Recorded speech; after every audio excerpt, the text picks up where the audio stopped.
The bullet that grazed Victoria Newman's stagecoach wheel in the summer of 1877 changed everything she thought she knew about love, fate, and her own stubborn heart. She had been traveling from Kansas City to Colorado Territory, determined to reach her aunt's home in Florissant before the autumn snows made the mountain passes treacherous. At 23 years old, Victoria had survived the loss of her parents to scarlet fever 2 years prior, managed their small mercantile business alone until debt forced her to sell, and endured 3 marriage proposals from men who saw her as property rather than a person. She had rejected them all, packed her belongings into 2 modest trunks, and bought passage on the westbound stage with the last of her savings.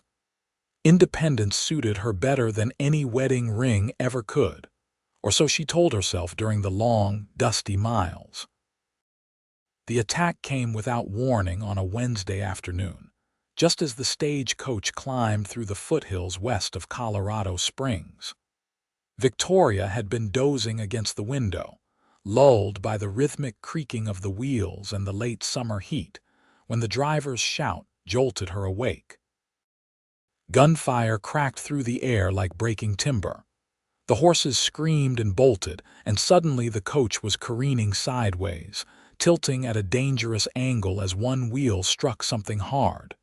"Bandits!" the driver yelled, his voice high with panic. "Hold on!" Victoria braced herself against the seat, her heart hammering as the coach shuddered to a violent stop. The only other passenger, an elderly drummer named Mr. Pettigrew, had gone pale as parchment. Through the window, Victoria could see 3 riders approaching, their faces covered with bandanas, rifles raised. The door flew open, and one of the bandits gestured with his weapon. "Out, now, and hand over your valuables unless you want to meet your maker today." Mr. Pettigrew stumbled out first, his hands shaking as he fumbled with his pocket watch.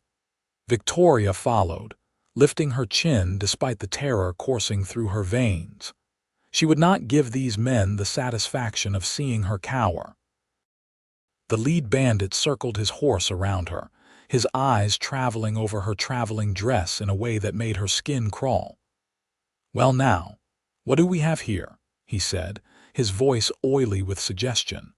"Pretty thing like you might be worth more than whatever trinkets you are carrying." Before Victoria could respond, another shot rang out, this one from a different direction. The bandit's hat flew off his head and he wheeled his horse around, searching for the source. A rider emerged from the tree line at a full gallop, his horse's hooves thundering against the packed earth. He wore a dusty brown Stetson pulled low over his eyes, a leather vest over a faded blue shirt, and he held a Winchester rifle with the easy confidence of someone who knew exactly how to use it. "I suggest you gentlemen move along," the stranger called out, his voice carrying a steel edge that suggested this was not a request. "The lady's not interested in your company." The lead bandit hesitated, clearly weighing his options. His 2 companions shifted nervously, their horses dancing sideways. The stranger fired again, this shot kicking up dust inches from the bandit's horse, making the animal rear. "Next one won't miss," the stranger said calmly. The bandits exchanged glances, then spurred their horses and disappeared back down the trail in a cloud of dust, apparently deciding that 3 against 1 were not odds they liked when the one was that good of a shot. Victoria released a breath she hadn't realized she was holding, her knees suddenly weak. The stranger dismounted in one fluid motion and approached, removing his hat to reveal dark hair and eyes the color of good whiskey shot through with sunlight. "Are you hurt, miss?" he asked, and Victoria found herself staring at him, unable to form words for a moment that stretched too long. It was not merely that he was handsome, though he certainly was, with strong features weathered by sun and wind, a straight nose, and a mouth that looked like it smiled easily despite the serious set of it now. It was something else entirely, something that hit her like a physical force in her chest. His eyes met hers, and Victoria felt the world tilt more dramatically than when the stagecoach wheel had struck that rock. This was impossible. She did not believe in fairy tales or romantic nonsense. She had always prided herself on being practical, sensible, grounded in reality.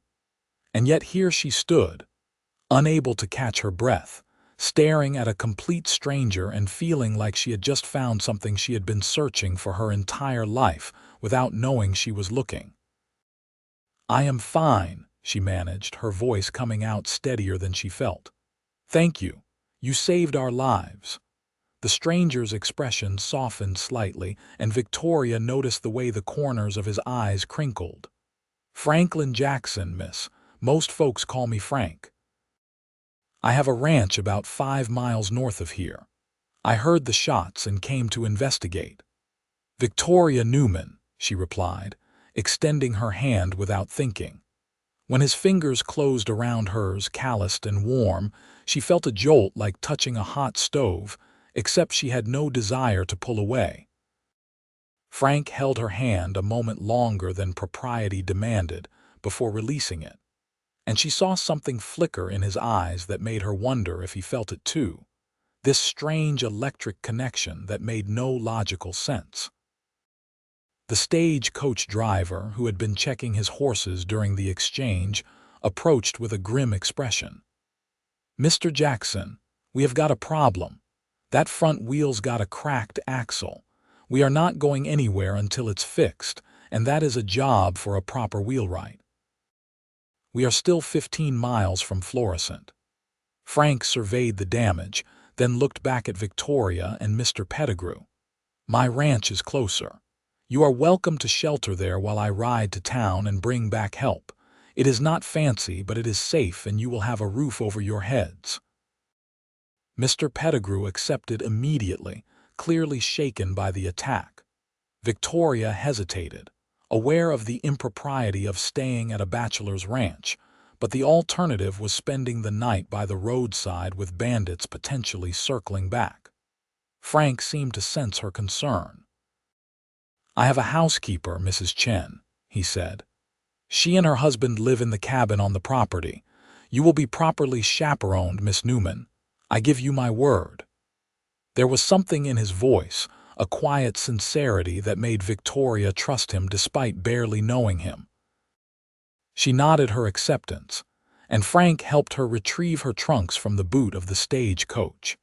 His ranch horse was a sturdy buckskin gelding that handled the extra weight of the luggage tied behind the saddle without complaint.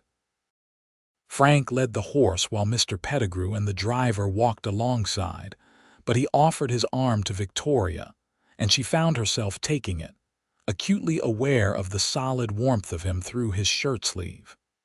"You are very far from Kansas City," Frank observed as they walked. "If you don't mind my asking, what brings you to Colorado territory?" "My aunt lives in Florissant," Victoria explained. "She has offered me a home, and after my parents passed, there was nothing keeping me in Missouri anymore. I needed a fresh start somewhere new." "I am sorry about your parents," Frank said, and the sympathy in his voice sounded genuine rather than performative. "That is a hard loss to bear." "It was 2 years ago," Victoria replied. "The grief has dulled, though I still miss them terribly. What about you, Mr. Jackson? Have you always ranched in Colorado? Please call me Frank."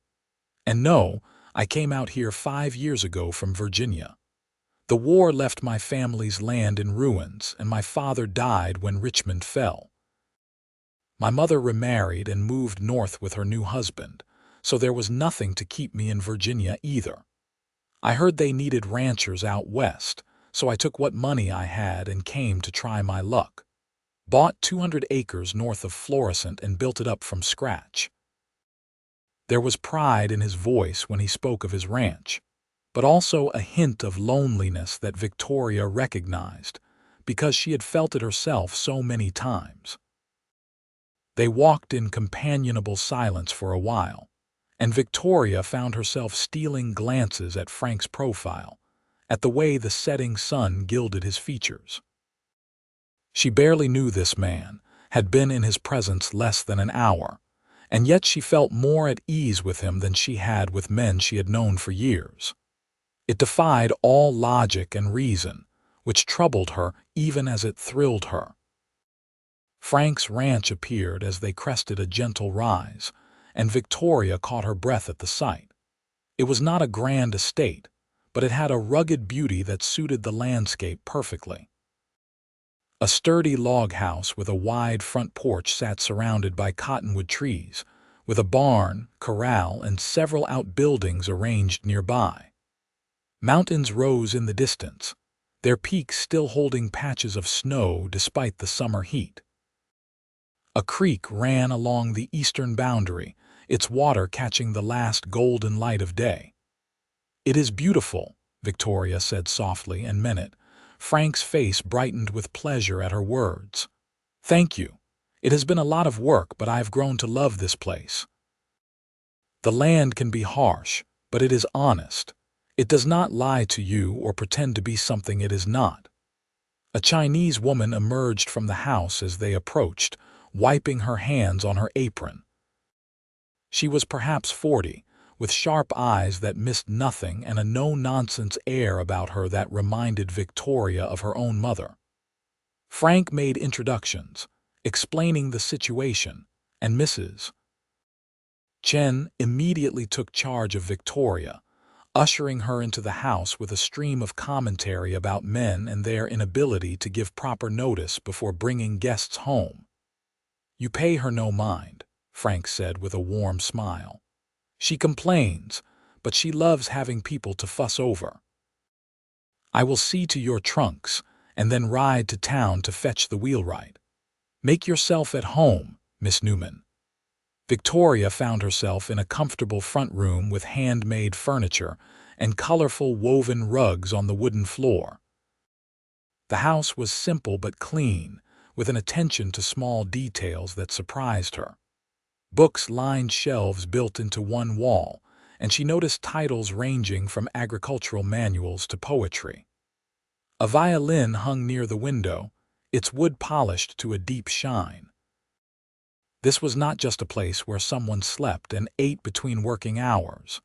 This was a home, built with care and lived in with intention. Mrs. Chen showed Victoria to a small guest room with a narrow bed covered in a beautiful quilt. "You wash up, rest. I make dinner soon. Mr. Frank, he is good man. You are safe here."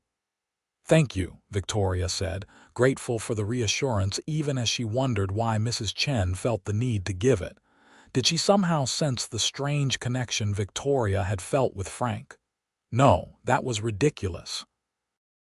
Victoria was being foolish, reading too much into a simple rescue and an offer of hospitality. After washing the dust from her face and hands and changing into a fresh dress, Victoria returned to the front room to find Mr. Pettigrew already settled in a chair, accepting a cup of coffee from Mrs. Chen. The driver had chosen to stay with the stagecoach, not trusting it to be left unguarded overnight. Victoria sat near the window, watching the landscape darken as evening fell, and found herself looking for signs of Frank's return, even though she knew it was too soon. She had never believed in love at first sight. It was the stuff of penny dreadfuls and foolish girls' daydreams, not something that happened to practical women like herself.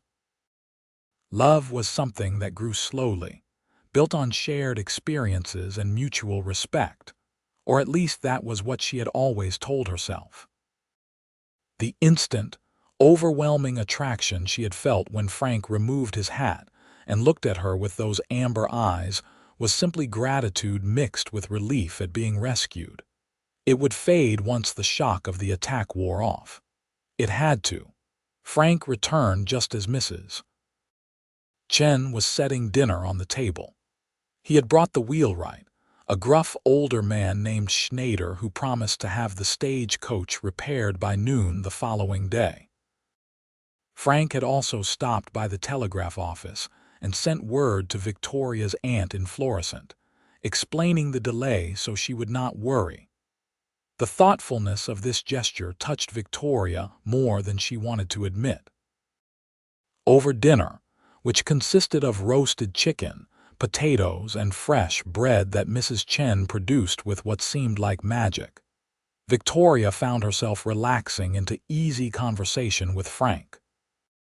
He asked intelligent questions about her life in Kansas City, and actually listened to her answers rather than waiting for his turn to talk. He spoke about his ranch with enthusiasm but without boasting, and had a dry sense of humor that made her laugh despite herself.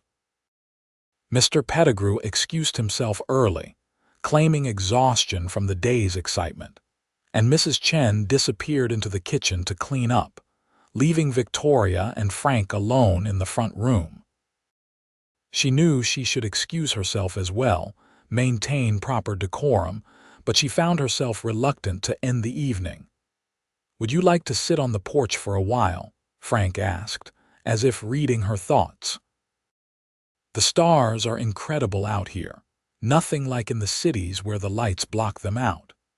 Victoria agreed, and they settled into wooden chairs on the wide porch, the night air cooling rapidly as it always did in the mountains.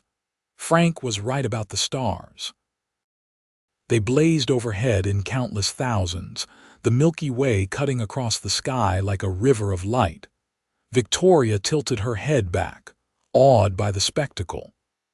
"When I first came out here, I used to spend hours just staring up at the sky," Frank said quietly. "After the war, after everything I had seen, all that beauty felt like proof that the world could still be good." "Does that sound foolish?" "No," Victoria replied, turning to look at him. In the darkness, she could just make out his profile against the starlight. "It sounds like hope. And hope is never foolish, no matter how much the world tries to beat it out of us." Frank looked at her then, and even in the dim light, Victoria could feel the intensity of his gaze. "You are not what I expected when I rode up to that stagecoach today." "What did you expect?" "I don't know. But not someone who understands about hope and why the stars matter." He paused, seeming to struggle with something. "Miss Newman, I know this is going to sound mad, and I hope you will forgive me for speaking out of turn, but I have to say it anyway. When I first saw you today, when our eyes met, I felt something I have never felt before. Like recognition, but that makes no sense because we had never met. Like coming home, which is even crazier. I am not explaining this well." Victoria's heart was pounding so hard she was certain he must be able to hear it. "You are explaining it perfectly, because I felt it too." The words hung in the air between them, a confession and a question all at once. Frank leaned forward in his chair, his elbows on his knees, his hands clasped together. "I am not a romantic man by nature, Miss Newman. I deal in practical things, cattle and land and making sure the hay gets cut before the weather turns. I have never believed in the kind of instant connection that poets write about. But here you are and here I am, and I cannot deny what I felt the moment I looked at you." "Victoria," she said softly. "Please call me Victoria." "Victoria," he repeated, and her name on his lips sent warmth flooding through her chest. "I know we just met. I know this is improper and too fast and probably 7 kinds of foolish, but I would like to court you properly if you are willing. I would like to spend time getting to know you, to see if this feeling between us is real or just some strange product of a dangerous situation and too much starlight." Victoria knew what the sensible answer should be. She should laugh it off, make polite excuses, continue on to her aunt's house as planned. She had sworn off marriage, off depending on any man, off risking her heart and her hard-won independence. Every rational part of her brain was screaming that this was madness, that you could not fall in love in a matter of hours, that she was setting herself up for disappointment or worse. But there was another voice beneath the rational one, quieter but more insistent. It whispered that some things in life could not be explained or reasoned away, that sometimes you had to take a leap of faith even when every logical argument was against it. It reminded her of how alone she had been, how tired of being strong and independent and never letting anyone close enough to hurt her. It showed her the years stretching ahead, safe but empty, and asked if that was really what she wanted. Yes, she heard herself say. I would like that very much, Frank. His smile was like the sun breaking through clouds. He reached out slowly, giving her time to pull away, and took her hand in his. They sat like that for a long time, not speaking, just holding hands on a porch in the Colorado foothills while the stars wheeled overhead and something new and fragile and precious began to grow between them. The next morning dawned clear and bright, and Victoria woke with the strange sensation that her entire life had shifted during the night. She dressed carefully, aware that she would be spending more time at the ranch while the stagecoach was repaired, and found Frank already up and working despite the early hour. Through the window, she watched him in the corral with a young horse, moving with patient authority as he worked the animal on a long lead rope. The horse, a pretty bay with a white blaze, was clearly green but responding well to Frank's steady guidance. Mrs. Chen was cooking breakfast when Victoria entered the kitchen, and the older woman gave her a knowing look that made Victoria blush. Mr. Frank, he is good man, Mrs. Chen repeated, more firmly this time. But he is lonely. 5 years he worked this ranch, never look at any woman from town. Yesterday he come home, his face different. You understand? I think so, Victoria said quietly. Mrs. Chen, is it really possible to know someone is right for you so quickly? Or am I being a fool? Mrs. Chen made a dismissive sound. My husband, I know him 3 days before we marry. That was 22 years ago in San Francisco. Sometimes heart knows faster than head. The question is not how fast you know, but whether you have courage to believe it. The word stayed with Victoria through breakfast and into the morning as she found herself drawn outside to watch Frank work. He saw her standing by the corral fence and waved, then turned the bay loose and walked over, removing his leather gloves. She is a beauty, Victoria said, nodding toward the horse. How old? 3 this spring. I am breaking her gentle, taking my time. Too many people rush it, try to dominate the horse into submission. But if you are patient, if you earn their trust instead of forcing their obedience, you end up with a better partner in the long run. He leaned against the fence beside her, close enough that their shoulders almost touched. That probably sounds like unnecessary philosophy for horse training. No, Victoria said. It sounds like you respect them as individuals rather than just tools to be used. I appreciate that. They fell into conversation easily, and Victoria was struck again by how natural it felt to talk with Frank. He asked about her childhood, her parents' mercantile, what she had enjoyed about the work. She found herself telling him things she rarely shared with anyone. How she had loved the challenge of managing inventory and negotiating with suppliers. How the shop had been more than just a business to her parents, but a gathering place for the community. How much it had hurt to sell it, but how necessary it had been once the debts mounted up. You have a head for business, Frank observed. That is a valuable skill out here. Running a ranch is as much about good management as it is about working cattle. Have you thought about what you will do in Florissant? Will you stay with your aunt permanently? Victoria hesitated. In truth, she had not thought much beyond getting to Colorado and catching her breath. Her aunt had offered her a home out of family obligation, but Victoria had no desire to be a charity case, dependent on relatives for survival. She wanted to work, to build something of her own again, but opportunities for women in small frontier towns were limited. "I am not sure yet," she admitted. "I will need to find some kind of employment eventually. I have some experience with bookkeeping and inventory management, but I am not sure who would hire a woman for that kind of work out here." "I would," Frank said immediately, then looked embarrassed. "I mean, not right now obviously since we barely know each other and that would be highly irregular, but I am terrible at keeping my books in order. I can manage cattle and mend fences and break horses, but sitting down with ledgers makes my head ache. I usually end up with numbers that don't add up and receipts stuffed in random drawers. Last year, I nearly missed filing proper paperwork with the land office because I lost track of the deadline." Victoria laughed, charmed by his honesty. "That sounds like a recipe for disaster. Ranching is too expensive a business to run haphazardly." "Exactly. See, you already understand it better than I do." Frank's expression grew more serious.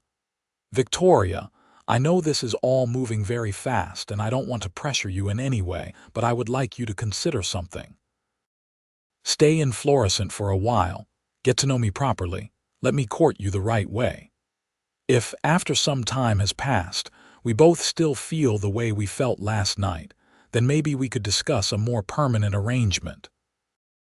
And regardless of what happens between us personally, I could genuinely use someone with your skills to help organize my business affairs. I would pay fair wages, and it would give you independence rather than having to depend on your aunt's charity." It was a sensible offer, practical and respectful of her concerns. It gave them both time and space while also acknowledging the connection between them. Victoria found herself nodding before she had fully thought it through. "I would need to discuss it with my aunt first, of course. But yes, I would like that, Frank. I would like that very much." The relief and joy on his face made her heart skip. He reached out and took her hand again, holding it gently, his thumb brushing across her knuckles in a gesture that felt simultaneously innocent and intimate. They stood like that for several moments, neither speaking, until the sound of hammering from the direction of the road reminded them that the outside world still existed. Mr. Schneider was true to his word, and by early afternoon the stagecoach was repaired and ready to continue to Florissant. Mr. Pettigrew looked considerably more composed than he had the previous day, and he thanked Frank profusely for his hospitality. Victoria found herself reluctant to leave the ranch, which seemed ridiculous given that she would likely see Frank again soon. But the hours spent there had felt removed from normal time, a small pocket of possibility separate from real life, and she was not ready to return to the ordinary world quite yet. Frank rode alongside the stagecoach for the final 15 miles to Florissant, ostensibly to make sure they encountered no more trouble, but Victoria suspected he was as reluctant to say goodbye as she was. The town, when they reached it, was smaller than she had expected, a collection of buildings clustered along a single main street with the mountains rising dramatically behind. It had grown up around Pike's Peak Gold Rush, Frank explained, and while the mining had mostly played out, the town persisted as a supply center for the ranches and farms in the area. Victoria's aunt lived in a tidy house on the edge of town, with a garden that showed evidence of devoted care. Aunt Margaret was a thin, energetic woman in her 50s who swept Victoria into a fierce hug the moment the stagecoach stopped. She had been her father's older sister, and Victoria saw echoes of him in her features, which brought both comfort and sadness. "Oh, my dear girl, I was so worried when I got that telegram," Margaret exclaimed, holding Victoria at arm's length to examine her. "Bandits! Good heavens, Victoria, you could have been killed." "But I was not, thanks to Mr. Jackson," Victoria said, gesturing to Frank, who had dismounted and was standing politely nearby. He ran them off and offered us shelter at his ranch while the stagecoach was repaired. Margaret turned to Frank with an appraising look that made Victoria nervous. Her aunt had always been an excellent judge of character, able to size someone up in moments. After a long pause during which Frank stood calmly under her scrutiny, Margaret's expression softened. "Then, I owe you a debt of gratitude, Mr. Jackson. Please, won't you come in for some refreshment? It is the least I can offer." Over tea and fresh ginger cookies, Victoria explained Frank's offer of employment, watching her aunt's face carefully for signs of disapproval. To her surprise, Margaret seemed pleased rather than concerned. "It sounds like an excellent opportunity for you, my dear," Margaret said. "I am happy to have you stay with me, of course, but I know you are not the sort to sit idle. And Mr. Jackson is well respected in the area, from what I hear. Keeps to himself mostly, but he is honest in his dealings and pays his debts. There are worse men you could work for."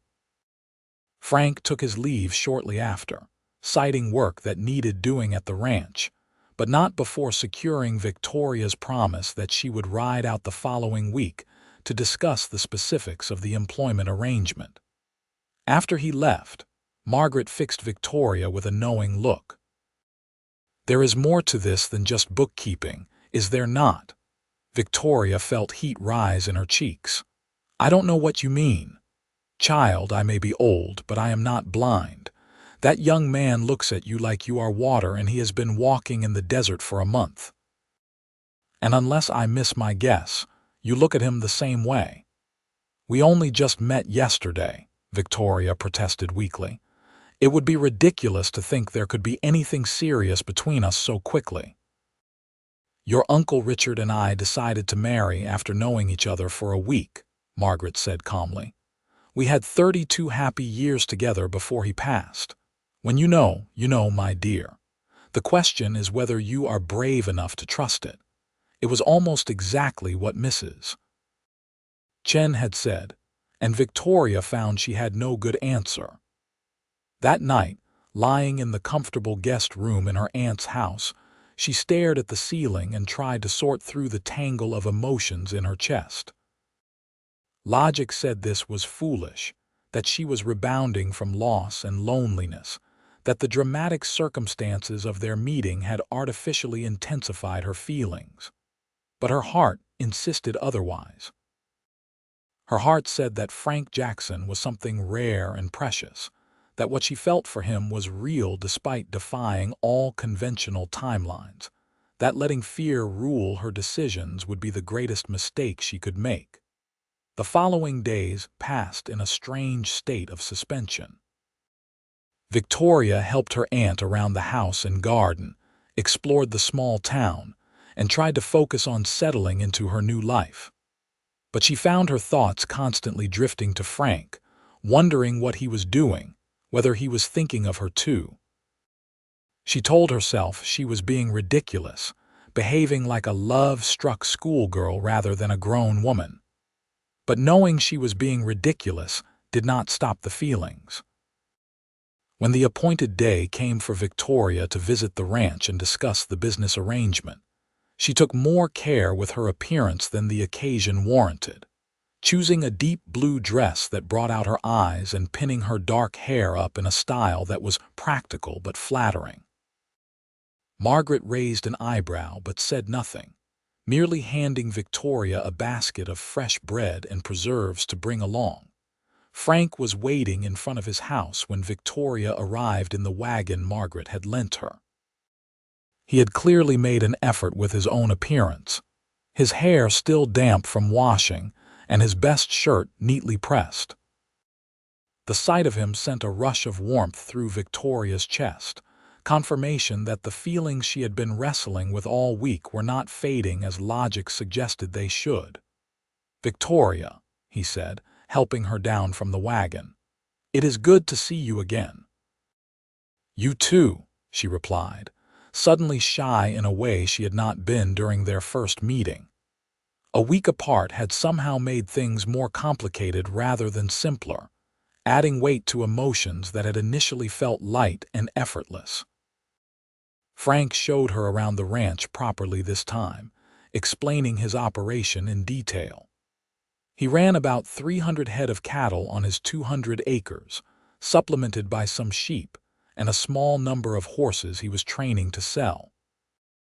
It was a modest operation but well managed, and Victoria could see evidence of careful planning and hard work everywhere she looked.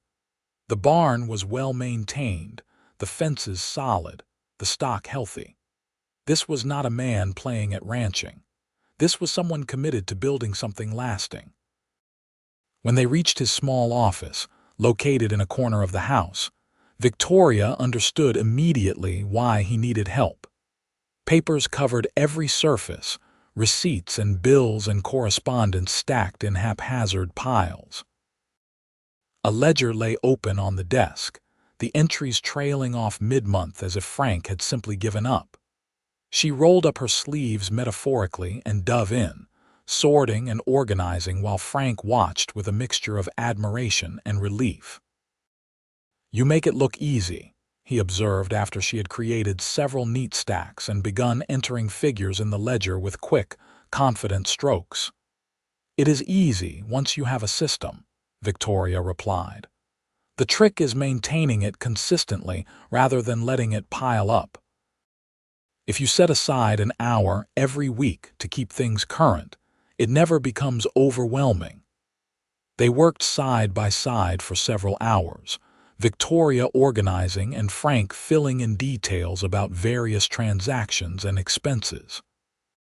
She found herself enjoying the work more than she had expected, and not just because it brought her close to Frank. There was satisfaction in bringing order out of chaos, in seeing the true shape of the ranch's finances emerge from the confusion. She also noticed that Frank's operation was more profitable than he seemed to realize. His instincts for cattle management sound even if his bookkeeping was lacking. "You are doing well here," she told him as they took a break for lunch. "Better than you probably think. Once we get these books properly organized and filed, you will be able to see exactly where you stand and plan for expansion if you want it." Frank's smile was grateful. "I knew you were exactly what this place needed. Victoria, I want to make you a formal offer. Come work for me 3 days a week, managing the books and correspondence and whatever else needs organizing. I will pay you $20 a month, which I know is not a fortune, but it is fair wage for the work." $20 a month was actually quite generous for the time and place, and they both knew it. It would give Victoria real independence, enough to contribute to her aunt's household and save a little besides. More importantly, it would give her a reason to spend regular time at the ranch, time with Frank that felt legitimate rather than contrived. "I accept," she said, and was rewarded with another of those sunny smiles that made her heart turn over in her chest. Over the next 2 months, Victoria fell into a rhythm that felt surprisingly right. She came to the ranch 3 times a week, usually staying for most of the day, working on Frank's books and correspondence while he went about his ranching duties.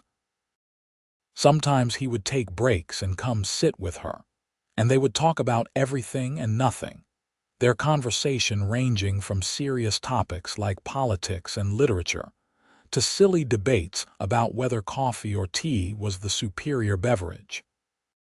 Frank courted her properly, as he had promised, with a care and respect that made Victoria feel cherished rather than pursued. He brought her wildflowers picked from the mountain meadows. He took her on rides around the ranch on the gentle mare he kept for visitors, showing her his favorite places and sharing his dreams for the future. He read to her from his books, surprising her with his love of poetry. He never pushed for more than she was ready to give, never used their isolated location or her growing feelings to pressure her into impropriety. And Victoria found herself falling deeper in love with him with each passing day. It was not the dramatic, overwhelming sensation of that first meeting, though that intensity was still there beneath the surface. This was something richer and more complex, built on growing knowledge and deepening trust. She learned that Frank was patient and kind, thoughtful and hardworking. She learned that he had a wicked sense of humor that he mostly kept hidden, that he sang to his horses when he thought no one was listening, that he sent part of his earnings to his mother in New York even though they were not close. She learned the shape of his character, and everything she discovered made her love him more. Frank was equally transparent about his growing feelings for her. He told her openly that he was falling in love with her, that every day he spent in her company convinced him more thoroughly that she was meant to be his. He spoke of marriage, not as a demand or assumption, but as a hope he wanted to share with her, a future he could imagine building together. "I know we said we would take time, court properly, be sensible about this," he told her one October afternoon as they sat by the creek that ran through his property. The cottonwoods were turning gold, and the air had the crisp bite of coming winter. "But Victoria, I have never been more certain of anything in my life. I love you. I want to spend the rest of my days with you. I want to build a life with you here on this land. I want children with you and a home filled with laughter and love. I want to grow old beside you and fall asleep every night grateful that you are mine." Victoria felt tears prick her eyes, overwhelmed by the simple sincerity of his words. "I love you too," she whispered. "I have been fighting it because it seemed too fast, too improbable, but I cannot deny it anymore. I love you, Frank Jackson, and I want all of those things with you." Frank cupped her face in his hands, his touch gentle, and kissed her for the first time. It was soft and sweet and full of promise, and Victoria felt something settle into place in her chest, a piece of herself she had not known was missing finally coming home. When they pulled apart, both slightly breathless, Frank was grinning like a fool. "Is that a yes, then? You will marry me?" "Yes," Victoria said, laughing through her tears. "Yes, I will marry you, you ridiculous man. Despite all logic and reason and common sense, I will absolutely marry you." They set the date for early December, before the worst of the winter weather set in. Margaret was delighted, as was Mrs. Chen, and even the gruff Mr. Schneider offered his congratulations when he heard the news in town. The town's small church agreed to host the ceremony, and Victoria spent her free time sewing a wedding dress with her aunt's help. Simple but elegant in cream-colored silk that Margaret had been saving for something special. The weeks leading up to the wedding passed in a blur of preparation and excitement. Victoria moved some of her things to the ranch, hanging her dresses in the wardrobe that would soon be shared, arranging her few books on Frank's shelves.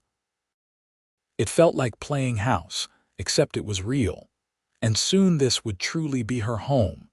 Frank was building a proper addition to the house, expanding it to include a larger bedroom and a small parlor, determined that his bride would have more than just a bachelor's rough cabin. Victoria found his efforts endearing, though she told him repeatedly that she would have been happy with the house as it was. "I know you would," he replied, hammering another board into place. "But I want to give you more than just adequate. I want to give you a real home, Victoria. A place where we can raise our family and build our future together." The wedding day dawned cold but clear, the mountains brilliant against a deep blue sky. Victoria woke in her aunt's house for the last time as an unmarried woman, her stomach fluttering with nerves and excitement. Margaret helped her dress, fastening the tiny buttons down the back of the gown and arranging her veil with gentle hands. "You look beautiful, my dear," Margaret said softly. "Your father would be so proud of you." Victoria blinked back tears, not wanting to ruin her face before the ceremony. "I wish they could be here." "They are here," Margaret assured her. "Love does not end with death. They are here and they are happy for you. Trust me on that." The church was small but packed with people from the town and surrounding ranches. Victoria had not realized how many connections Frank had made in his 5 years in Colorado, or how well liked he was in the community. As she walked down the short aisle on her aunt's arm, her eyes found Frank standing at the front, and the rest of the world fell away. He looked handsome in his best suit, his hair neatly combed, but it was the expression on his face that took her breath away. He looked at her with such open adoration, such pure joy, that she felt tears threatening again. The ceremony itself passed in a haze. Victoria heard herself speaking the vows, felt Frank's hands warm and steady around hers, tasted the brief kiss that sealed their union. And then they were married, husband and wife, and the small church erupted in applause and cheers. The reception was held at the town's meeting hall, with food contributed by seemingly everyone in Florissant. There was music and dancing and more well-wishes than Victoria could keep track of. Frank never left her side, his hand finding hers again and again, as if he needed to keep touching her to believe this was real. Victoria felt the same way, giddy with happiness and the magnitude of what they had just done. As evening fell and the party showed no signs of slowing, Frank leaned close to whisper in her ear. "What do you say we slip away, Mrs. Jackson? I would very much like to be alone with my wife." Mrs. Jackson. The name sent a thrill through her. "I think that sounds perfect, Mr. Jackson." They made their goodbyes and escaped into the cold December night, riding back to the ranch together in the wagon, Victoria wrapped in Frank's coat and tucked against his side. The stars blazed overhead, just as they had that first night on the porch, and Victoria thought about how far they had come in just 5 months. From strangers to lovers to husband and wife, a journey that should have taken years compressed into a handful of months. And yet, it felt absolutely right. The house was warm when they arrived, Mrs. Chen having left fires burning in both the main room and the bedroom. She had also left a note saying that she and her husband would make themselves scarce for a few days, giving the newlyweds privacy. Victoria felt her cheeks heat, suddenly aware that they were truly alone, truly married, and what that meant. Frank must have sensed her nervousness because he took her hand and led her to sit before the fire, not rushing, just being present with her. "We don't have to do anything you are not ready for," he said gently. "I have waited this long for you. I can wait longer." Victoria looked at this man she had married, this good, kind, patient man who had changed her entire understanding of love and possibility. "I am ready," she said quietly. "I want this, Frank. I want you. I want to be your wife in every sense of the word." He kissed her then, deeper than before, his hands tangling in her hair as he carefully removed the pins holding it up.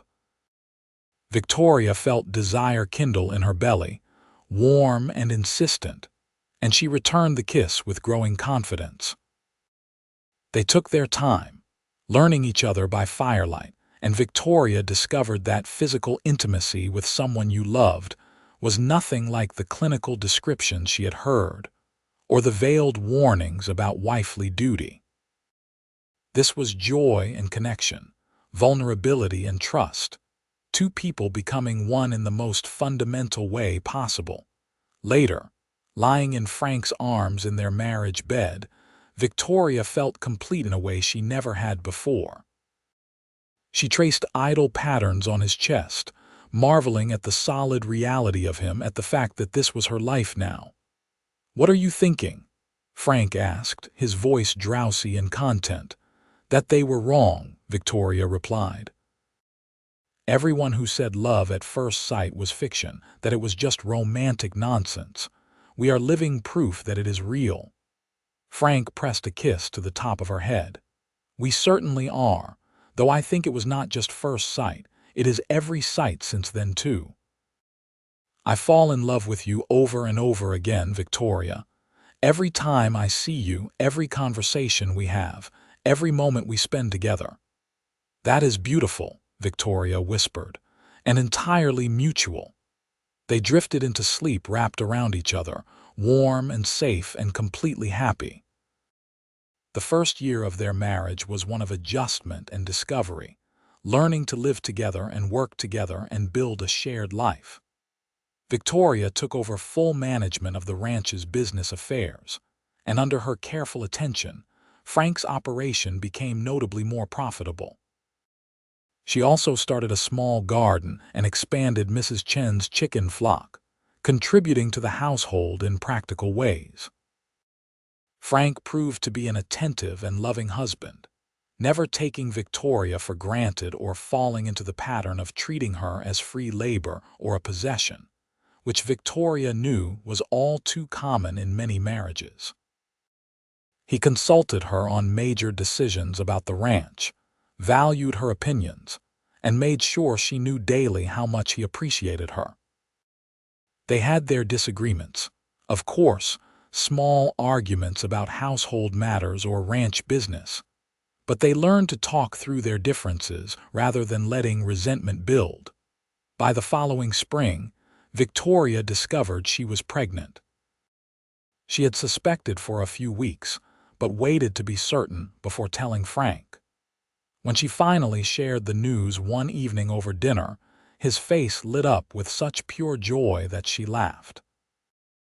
"A baby," he said wonderingly, coming around the table to kneel beside her chair and rest his hand gently on her still flat belly. "We are going to have a baby. Victoria, you have made me the happiest man alive." "We made this baby together," she pointed out, amused by his awe. "You had something to do with it." "True," he agreed, grinning. "But you are the one doing all the hard work, growing a whole person inside you. That is incredible, Victoria. You are incredible." The pregnancy progressed smoothly through the summer months. Margaret visited often, helping Victoria prepare for the baby's arrival and sharing advice from her own childbearing years. Frank became comically protective, trying to prevent Victoria from doing any heavy work, which she found both endearing and exasperating since she felt perfectly capable. "I am pregnant, not fragile," she told him after he tried to prevent her from carrying a basket of laundry. "Women have been having babies since the beginning of time while still doing their work. I promise you, hanging up clothes is not going to hurt me or the baby." Frank looked sheepish but unrepentant. "I know. I just want to take care of you both." "And you do," Victoria assured him, softening. "But the best way to take care of me is to treat me like a capable person who happens to be growing a baby, not like an invalid who needs to be wrapped in cotton wool." Their son was born on a crisp October morning, arriving with surprising speed after only a few hours of labor. Frank paced nervously outside while Margaret and Mrs. Chen attended to Victoria, and when he was finally allowed into the room to meet his child, he looked completely overwhelmed. "A boy," he said softly, staring down at the red-faced infant in Victoria's arms. "We have a son, Victoria." "We do," she agreed, exhausted but happy. "What should we call him?" They had discussed names endlessly during the pregnancy, never quite settling on anything. But looking at their son, Frank said without hesitation, "William, after your father, if that is all right with you." Victoria felt tears spring to her eyes. "That is perfect. William Jackson. Welcome to the world, little one." Frank sat on the edge of the bed, carefully taking his son into his arms with the exaggerated caution of a new father terrified of breaking something precious. William squirmed and made a small sound of protest, and Frank looked so panicked that Victoria laughed despite her exhaustion. "You are not going to break him," she assured her husband. "He is sturdier than he looks. All babies are." William proved to be a good baby, healthy and relatively calm, though he had powerful lungs when he wanted feeding. Frank was a devoted father from the start, getting up for night feedings when he could, changing nappies without complaint, singing William the same songs he sang to his horses. Watching him with their son, Victoria fell in love with him all over again. The years that followed were full and rich. The ranch continued to prosper under their joint management, allowing them to buy another 100 acres and increase their herd. Victoria proved to have a talent for breeding horses, developing a small but respected program that brought in additional income. Frank built onto the house again as William grew, adding more bedrooms in hopeful anticipation. Their daughter Catherine arrived 2 years after William, a tiny fierce creature with Victoria's dark hair and Frank's amber eyes. She was followed 2 years later by another son, Henry, and then 3 years after that by another daughter, Sarah. Their house rang with laughter and chaos, with the sounds of growing children and busy lives, and Frank and Victoria navigated it all together, partners in every sense of the word. On their 10th anniversary, Frank suggested they recreate that first evening on the porch before the children woke up and the day's chaos began. They sat in the pre-dawn darkness, hands linked, watching the stars fade as the sky lightened. "You ever regret it?" Victoria asked quietly. "The speed of it all, how fast we fell and how quickly we married." "Never," Frank said firmly. "Not for a single moment, do you?" "Never," Victoria echoed, "though I do wonder sometimes what my younger self would think if she could see me now. The woman who swore off marriage, who was determined to need no one, sitting here with a husband and 4 children and roots sunk so deep into this place. What do you think she would say?" Victoria considered the question. "I think she would be surprised, skeptical probably. But I hope she would also be happy, because I am happy, Frank. Happier than I ever imagined I could be. You gave me that." "We gave each other that," Frank corrected. "I was just a lonely rancher working too hard and going nowhere until you walked into my life. You made all of this mean something, Victoria. The ranch, the work, all of it matters more because I am building it for us, for our family. You are my partner and my love and my best friend. They said love at first sight was fiction, but we proved them wrong. Every single day we proved them wrong." Victoria leaned her head on his shoulder, watching the sun begin to paint the mountains gold. "We are living proof," she agreed softly. "The cowboy and his bride, defying everyone who said it was impossible." They sat like that until they heard stirring from inside, the sounds of their children waking. Then they rose together, hand in hand, and went to greet the day and whatever it might bring, secure in the knowledge that whatever challenges came, they would face them together. The love that had struck them both so suddenly and completely 10 years ago had not faded or diminished. Instead, it had grown and deepened and become the bedrock of their lives, as solid and enduring as the mountains surrounding them. As the years continued to pass, Frank and Victoria's ranch became a landmark of sorts in the area, known for quality horses and well-managed cattle. Their children grew healthy and strong, learning the value of hard work alongside the importance of education. William showed signs of inheriting his father's skill with animals, spending every spare moment in the barn or corral. Catherine proved to have her mother's head for numbers and organization, already helping with the books by the time she was 8. Henry was the dreamer of the family, more interested in books and drawing than ranching, which worried him until Frank assured him that not everyone needed to be a rancher, that the world needed artists and thinkers too. Sarah, the youngest, was still finding her way, but she had inherited both parents' stubborn determination along with an adventurous spirit that promised interesting times ahead. Victoria maintained a close relationship with her Aunt Margaret, who remained a vital presence in their lives, watching her great nieces and nephews with pride and occasionally dropping hints about wanting to see them all settled with families of their own. Never mind that they were still children. Mrs. Chen had become like family as well. Her initial skepticism about Frank bringing home a strange woman long since transformed into fierce devotion to Victoria and the children. On their 15th anniversary, Frank surprised Victoria by taking her on a trip, just the two of them, leaving the children in Margaret and Mrs. Chen's capable care. They traveled to Denver, staying in a proper hotel, dining in restaurants, attending a performance at a grand theater. It was a taste of the life Victoria might have had if she had stayed in Kansas City, and while she enjoyed the novelty, she found herself missing the ranch and their children by the second day. "I thought I would love this more," she admitted to Frank as they prepared for bed in their hotel room. "The luxury, the entertainment, the absence of endless chores, but it just feels hollow somehow. Is something wrong with me?" Frank smiled and pulled her close. "Nothing is wrong with you. You are just a woman who knows where she belongs. I feel the same way. This is nice for a visit, but it is not home. Home is that ranch, those 4 loud children, the mountains in the morning and the sound of the creek at night. Home is us, Victoria, together in the life we built." They returned to the ranch after 4 days, and the enthusiastic welcome from their children confirmed what Victoria already knew.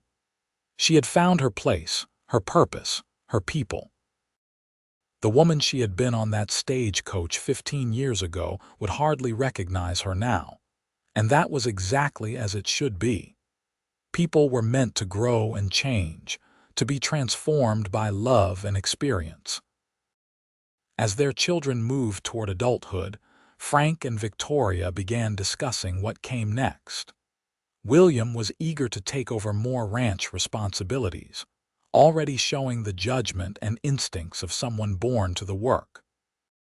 Catherine talked about opening a business in town, perhaps a general store, putting her organizational talents to commercial use. Henry wanted to study art in Denver or perhaps even San Francisco, a prospect that worried Frank but which Victoria supported wholeheartedly. Sarah remained undecided, interested in everything and committed to nothing, which Victoria found both exasperating and refreshing. "They are going to leave us," Frank said one evening, a note of melancholy in his voice. "One by one, they will go out into the world and build their own lives." "That is what we raised them to do," Victoria reminded him gently. "We gave them roots and wings both. We cannot be surprised when they use the wings." "I know. I am proud of them, all of them. It is just hard to imagine this house quiet." Victoria laughed. "It will never be truly quiet. Even when it is just us again, we will have grandchildren visiting, I hope. And we will have each other, Frank. That is what started all of this, remember? You and me and this inexplicable connection we felt the moment we met. The children are a blessing beyond measure, but our love is the foundation everything else is built on."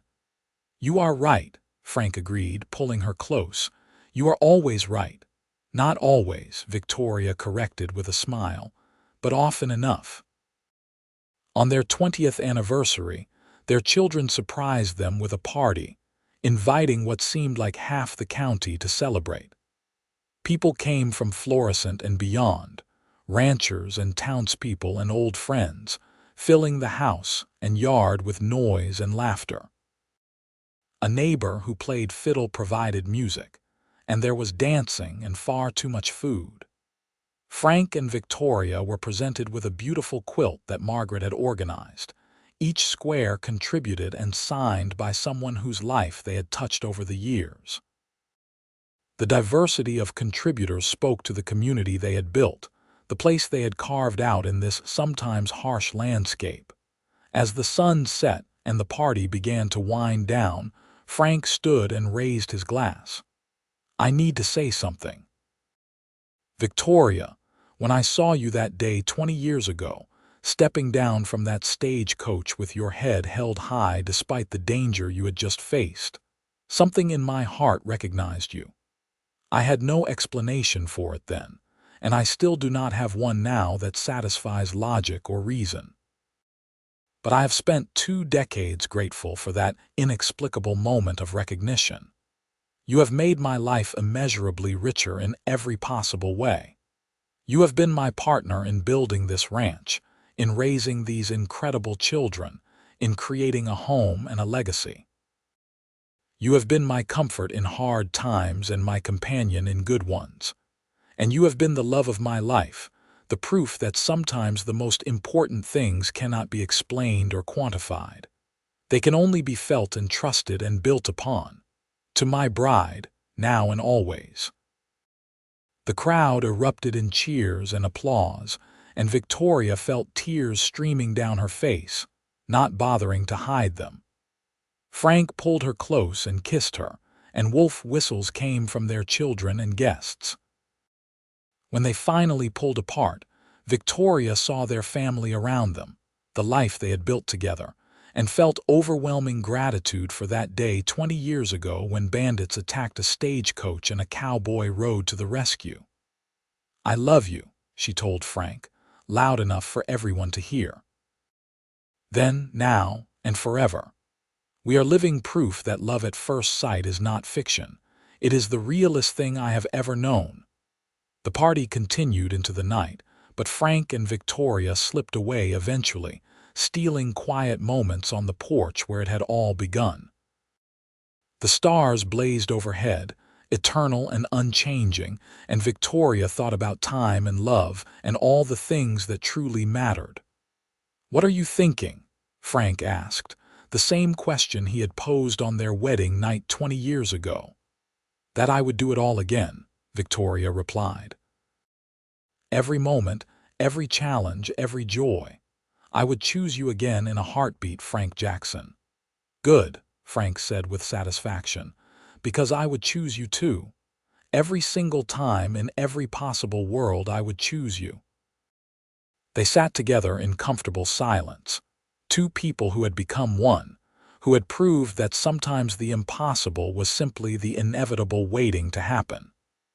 The years ahead might bring changes and challenges, children leaving and grandchildren arriving, the normal passages of life. But whatever came, they would face it as they had faced everything for the past 20 years together, hand in hand, heart to heart. The cowboy and his bride who had defied everyone who said love at first sight was nothing more than fiction. William did take over the ranch eventually, showing himself more than capable of managing the operation his father had built. Catherine opened her store in Florissant, which quickly became the most successful business in town. Henry studied art in Denver and made a name for himself painting Western landscapes, his work eventually hanging in galleries across the country. Sarah, after years of indecision, discovered a passion for medicine and became a nurse, working in a hospital in Colorado Springs. Frank and Victoria watched their children flourish with pride and joy, staying involved in the ranch but increasingly stepping back to let William run things his way. They became beloved fixtures in Florissant, the couple who had been together so long that young people could not imagine them apart. They told the story of their meeting often, to grandchildren and then great-grandchildren, and the tale never lost its power. The bandits, the rescue, the instant recognition they had felt, it became a family legend, the foundation story of the Jackson line. On their 40th anniversary, Frank was 70 and Victoria was 67, both still active and healthy but beginning to show the inevitable signs of age. Their hair was gray, their movements a bit slower, their hands marked with age spots and the scars of decades of work. But when they looked at each other, they still saw the people they had been that first day, when a young cowboy and a young woman locked eyes and knew. 40 years, Frank marveled as they sat on the porch, a tradition they had maintained through all the decades. It seems both longer and shorter than that, somehow. I know what you mean, Victoria agreed. Sometimes I feel like we have been together forever, like I cannot remember a time before you. And other times it feels like just yesterday that you rode up to that stagecoach and changed my entire life. Did you ever imagine that day that we would end up here? All these years later, still together, with all these children and grandchildren. Victoria considered the question carefully. I don't know if I imagined the specifics, but I knew even then that you were going to be important, that you were going to matter in ways I could not yet understand. My heart knew before my head caught up. That is the most perfect way to describe it, Frank said softly. My heart knew. It recognized you, claimed you, decided you were mine before my brain had even processed what was happening.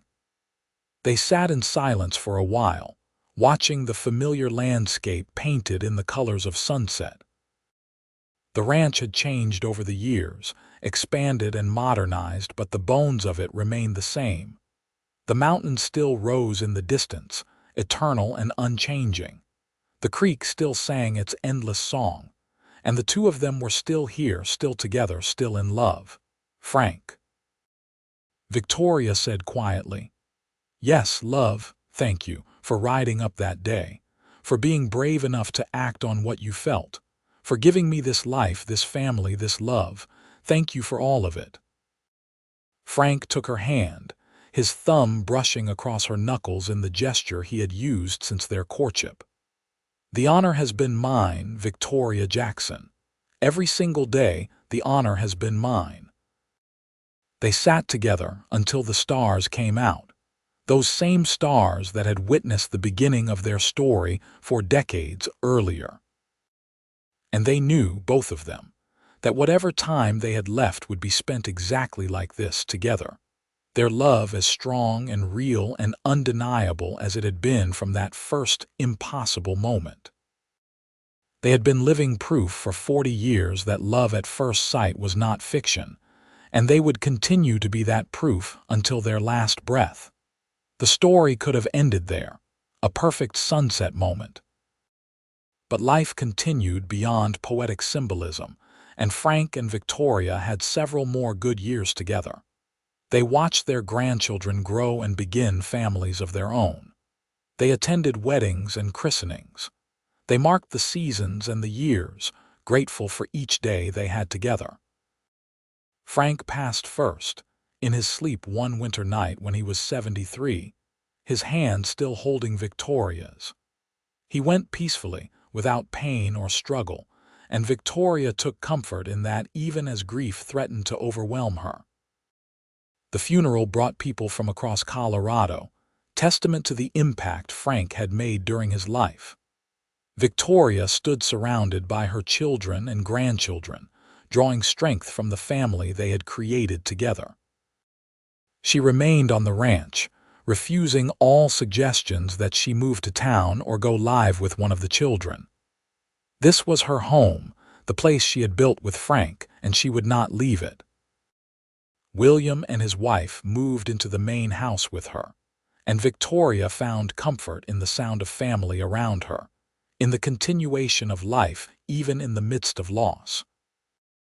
People worried that Victoria would fade quickly without Frank, that losing her partner of 42 years would break something essential in her.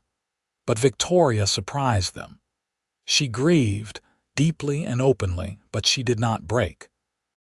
She had been Victoria Newman once, a strong, independent woman who survived loss and built a life on her own terms. She had become Victoria Jackson, a wife and mother and partner. She could be both things now, honoring Frank's memory while continuing to live fully. She took up painting, inspired by Henry's work, and discovered she had a talent for it. She wrote down the stories of her life and Frank's, wanting the grandchildren and great-grandchildren to know where they came from. She continued managing the ranch's books, her mind still sharp even as her body slowed. She sat on the porch every evening and talked to Frank as if he was still there, because in all the ways that mattered, he was. Victoria lived to be 84 years old, long enough to meet her first great-great-grandchild, a boy who came into the world with amber eyes and a determined expression that reminded everyone of Frank. She held him gently, this tiny piece of the future, and smiled. "Your great-great-grandfather would have loved you," she told him. "He would have sung you songs and taught you about horses and made sure you knew you were loved beyond measure.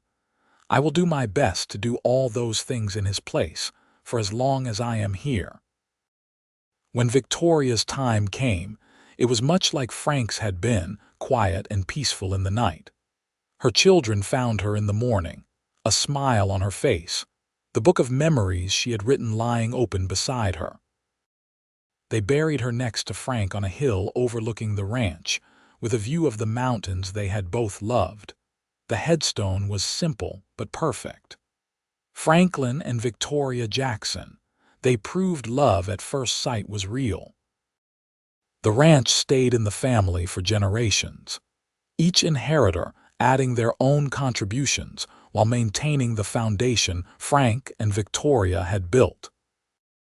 The story of how it all began, the bandits and the rescue and the instant recognition between a cowboy and his bride, was passed down through the years, told and retold until it took on the quality of legend. But it was not a legend. It was the truth, the story of two people who found each other against all odds and built something lasting and real. They had been living proof that love at first sight existed, that sometimes the heart knew things the mind could not explain, that the impossible was sometimes just the inevitable wearing a disguise. And that proof lived on in their children and grandchildren, in the ranch they had built together, in the community they had served, and in the countless lives they had touched over their years together.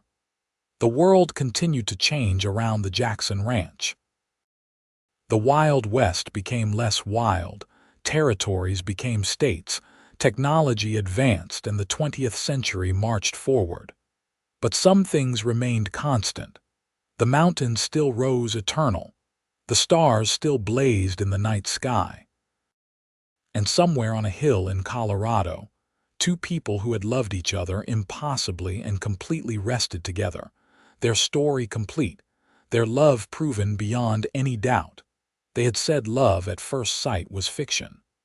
Frank and Victoria Jackson had spent their entire lives proving otherwise. And in the end, that was the best legacy anyone could hope to leave behind. A life lived in service to love, partnership, and the beautiful impossible possibility of finding your person in a single moment of recognition. The cowboy and his bride had indeed become living proof, and their proof would echo through generations, a reminder that sometimes the most important things in life cannot be explained or quantified. They can only be felt, trusted, and built upon. Love, real love, does not care about timelines or logic or what is supposed to be possible. It simply is, blazing as bright and constant as those Colorado stars, as enduring as those mountain peaks, as real as the earth beneath your feet. And that is how a chance meeting on a dusty road in 1877 became a love story for the ages, how skepticism became certainty, and how two people who should have been strangers became partners for life. It was not magic or fate or divine intervention, though it felt like all three. It was simply two hearts recognizing each other and having the courage to trust that recognition, to build on it, to let it grow into something extraordinary. Frank and Victoria Jackson proved that love at first sight was not fiction. They lived it, breathed it, built a life and a family and a legacy on it, and in doing so they gave hope to every person who ever wondered if such a thing could be real. The answer was yes. Absolutely, undeniably yes.